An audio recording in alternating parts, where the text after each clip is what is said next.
नमस्कार। आज हम बात कर रहे हैं TNN टाइम्स न्यूज़ नेटवर्क में छपी एक फिल्म समीक्षा पर।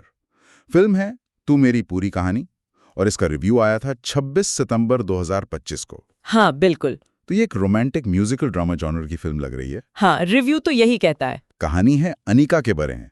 हिरण्या ओझा ने प्ले किया है।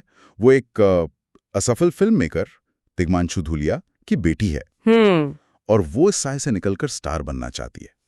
फिर उसकी जिंदगी में आता है रोहन, एक subway singer, Arhan Patel. Right. तो आज हम इस रिव्यू के जरिए समझने की कोशिश करेंगे कि फिल्म की कहानी क्या है, क्या मुद्दे उठाती है और इसे कैसी प्रतिक्रिया मिली है। तो एक्सपर्ट बताइए, रिव्यू के हिसाब से फिल्म की शुरुआत कैसी है? देखो, रिव्यू कहता है कि शुरुआत काफी प्रॉमिसिंग है, उम्मीद जगाती है और इमोशनल भी है। अच्छा, जैसे? वो काफी टचिंग लगता है शुरू में। और रोहन का कैरेक्टर भी, वो अपने पिता की तरह सबवे में गाता है लोगों से जोड़ने के लिए। हाँ, ये बात मेंशन थी। और वो अनिका को काफी इमोशनल सपोर्ट भी देता है। तो ये शुरुआती पल अच्छे लगते हैं, लगता है कहानी में कुछ बात होगी। हाँ, दिलचस्प लग रहा है। लेकिन फिर कहानी में वो जो कॉन्फ्लिक्ट होता है, टकराव, वो कहाँ से आता है? हाँ, तो मेन टकराव आता है महत्वाकांक्षा और प्यार के बीच, मतलब एम्बिशन वर्सेस लव। ओके। और साथ में इंडस्ट्री का प्रेशर भी है। और इन सब का चेहरा बनता है राज मेहता का किरदार। शम्मी दुहान वाला? हाँ, शम्मी दुहान। वो एक बड़े फिल्म स्टूडियो का मालिक है। रिव्यू ये भी कहता है कि उसका जो दखल है ना, वो सिर्फ प्रोफेशनल नहीं है, मतलब पर्सनल भी है। हाँ। लगता है कुछ पर्सनल एंगल भी है। वो अनिका को कॉन्ट्रैक्ट तो देता है, लेकिन एक शर्त रख देता है। क्या शर्त? बताइए। मतलब कहाँ पर फिल्म मार खा जाती है? हाँ, यहीं पर रिव्यू पॉइंट आउट करता है कई सारी कमियों को। पहली बात, कहानी काफी जानी पहचानी सी लगती है, प्रिडिक्टेबल। अच्छा, मतलब अंदाजा लग जाता है आगे क्या होगा। हाँ, और थोड़ी धीमी भी बताई गई है, खासकर इंटरवल के बाद। ऐसा लगता है कि कहानी थोड़ी ढीली पड़ जाती है, अपनी पकड़ खो देती है। फिर कुछ जो अहम मुद्दे हो सकते थे, जैसे अनिका का स्टारडम पाने के बाद का खालीपन। हाँ, वो फेम वाला एंगल। हाँ, या फिर राज मेहता का जो जुनून दिखाया है, वो सब ठीक से डेवलप नहीं किए गए हैं, मतलब अविकसित से लगते हैं। आपने कहा धीमी हैं और मुद्दे अधूरे हैं। क्या रिव्यू बताता है कि ऐसा क्यों लगा? मतलब कहानी कहने के तरीके में कुछ दिक्कत? हाँ बिल्कुल। रिव्यू के हिसाब से जो नैरेटिव है, कहानी कहने का ढंग, वो थोड़ा अनइवन है, मतलब उबड़ खाबड़ सा, और कहीं कहीं जल्दबाजी भी लगती है। जल्दबाजी कैसे? जैसे कहानी में 4 साल का लीप आता है, मतलब 4 साल आगे बढ़ जाती है कहानी। ओके।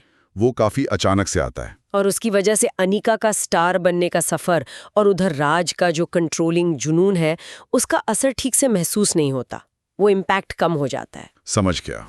तो शायद इसी वजह से समीक्षक को लगा कि जो मेन थीम है ना फिल्म की, कौन सी? कि शोहरत जो है वो आपके अंदरूनी जख्मों को नहीं भर सकती। हाँ, ये गहरा पॉइंट है। हाँ, पर ये पॉइंट पूरी तरह से उभर कर नहीं आ पाया है।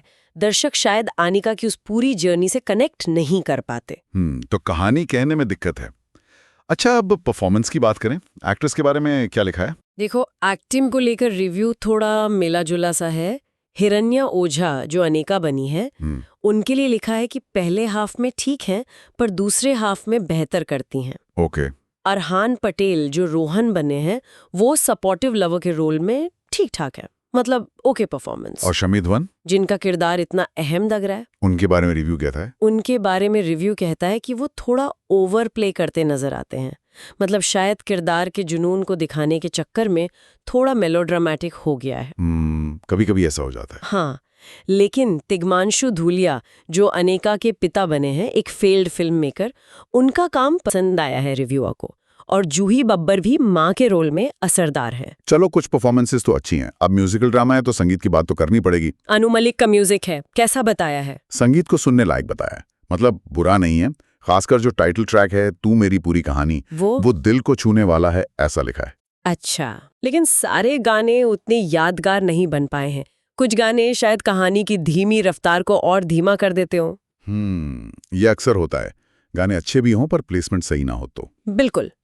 अच्छा, रिव्यू में एक और बात थी, वैलिडेशन या मान्यता पाने की चाहत। ये क्या चीज थी? हाँ, ये एक इंटरेस्टिंग पॉइंट उठाया है रिव्यूअर ने कि फिल्म में कई किरदार किसी न किसी तरह की वैलिडेशन, मतलब स्वीकृति या पहचान खोज रहे हैं। जैसे रोहन है, वो अपने डिमेंशिया से जूझ रहे पिता से एक तरह की स्वीकृति चाहता है। अनिका अपने पिता से पहचान चाहती है और शायद राज मेहता भी अपने पास्ट की वजह से किसी तरह का वैलिडेशन ढूंढ रहा है। ये आइडिया तो अच्छा है, लेकिन रिव्यूअर का मानना है कि ये सारे धागे कहानी में ठीक से बुने नहीं गए हैं। मतलब ये थीम बिखरी बिखरी सी लगती है, कहानी को मजबूत करने के बजाय शायद और उलझा देती है। ओके, तो मतलब पोटेंशियल था इस एंगल में भी, पर रह गया। हाँ, कुछ ऐसा ही लगता है। तो फिर कुल मिलाकर रिव्यू का निचोड़ क्या निकलता है? क्या रेटिंग दी है? फिल्म को 2.5 स्टार दिए हैं 5 में से, यानी एवरेज। हाँ, एवरेज। रिव्यू ये मानता है कि फिल्म में कुछ अच्छे इमोशनल पल हैं, इसमें कोई शक नहीं, लेकिन इसकी जो कहानी है वो काफी प्रेडिक्टेबल है, रफ्तार धीमी है और कुछ जरूरी पहलू ठीक से डेवलप नहीं हुए हैं। तो ये सब बातें मिलकर इसे एक यादगार या बेहतरीन फिल्म बनने से रोकती हैं। ऐसा लगता है कि संभावना तो थी, पर वो पूरी तरह से स्क्रीन पर उतर नहीं पाई। समझ गया। तो मतलब वन टाइम वॉच शायद हो, पर बहुत उम्मीदें लेकर ना जाए। हाँ, संक्षेप में यही कह सकते हैं इस रिव्यू के आधार पर। तो मेरी पूरी कहानी में आइडियाज तो हैं, इमोशंस भी हैं, पर ओवरऑल पैकेजिंग में थोड़ी कमी रह गई है। ठीक है। कहानी कहने का तरीका, कुछ किरदारों का ठीक से डेवलप न होना, ये सब मिलकर इसे एक औसत फिल्म बना देते हैं। बिल्कुल। और चलते चलते एक सवाल हम अपने सुनने वालों के लिए छोड़ सकते हैं? हाँ, जरूर। जैसा कि रिव्यू में कहा गया कि शोहरत अंदरूनी जख्मों को नहीं भर सकती। ये एक बहुत गहरा विषय है, पर फिल्म इसे ठीक से दिखा नहीं पाई। तो सोचने वाली बात यह है कि किसी कहानी में, चाहे वो फिल्म हो या किताब, ऐसे संजीदा विषयों को कैसे पेश किया जाए कि वो असरदार भी लगें और उपदेश जैसे भी ना लगें। मतलब वो कमी कैसे पूरी की जा सकती है जो इस फिल्म में रह गई। इस पर जरूर सोचिएगा।